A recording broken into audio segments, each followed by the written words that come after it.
ಮಗುವೊಂದು ಆಟವಾಡುವಾಗ ಆಕಸ್ಮಿಕವಾಗಿ ಬೆಟ್ಟದ ನೆಲ್ಲಿಕಾಯಿ ನುಂಗಿದ ಪರಿಣಾಮ ನೆಲ್ಲಿಕಾಯಿ ಗಂಟಲಲ್ಲಿ ಸಿಲುಕಿ ಮಗು ಉಸಿರುಗಟ್ಟಿ ಸಾವನ್ನಪ್ಪಿರುವ ಹೃದಯ ವಿದ್ರಾವಕ ಘಟನೆ ಸೋಮವಾರ ಕೋಲಾರದಲ್ಲಿ ನಡೆದಿದೆ. 2 ವರ್ಷದ ವಿಜಯೇಂದ್ರ ಮೃತ ಮಗು. ಈ ಪುಟಾಣಿ ಎಂದಿನಂತೆ ಮನೆಯಲ್ಲಿ ಆಟವಾಡುತ್ತಿದ್ದಾಗ ನೆಲ್ಲಿಕಾಯಿ ಬಾಯಿಗೆ ಹಾಕಿಕೊಂಡಿದೆ. ಈ ವೇಳೆ ನೆಲ್ಲಿಕಾಯಿ ಗಂಟಲಲ್ಲಿ ಸಿಲುಕಿ ಮಗುವಿಗೆ ತೀವ್ರ ಉಸಿರಾಟದ ಸಮಸ್ಯೆ ಉಂಟಾಗಿದೆ.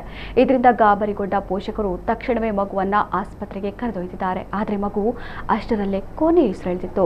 ಇನ್ನು ಈ ಪುಟ್ಟ ಮಗುವನ್ನ ಕಳೆದುಕೊಂಡ ಪೋಷಕರ ಆಕ್ರಂದನ ಮುಗಿಲು ಮುಟ್ಟಿದ್ದು ಮಾಲೂರು ಪೊಲೀಸ್ ಠಾಣಾ ವ್ಯಾಪ್ತಿಯಲ್ಲಿ ಈ ಘಟನೆ ಸಂಭವಿಸಿದೆ.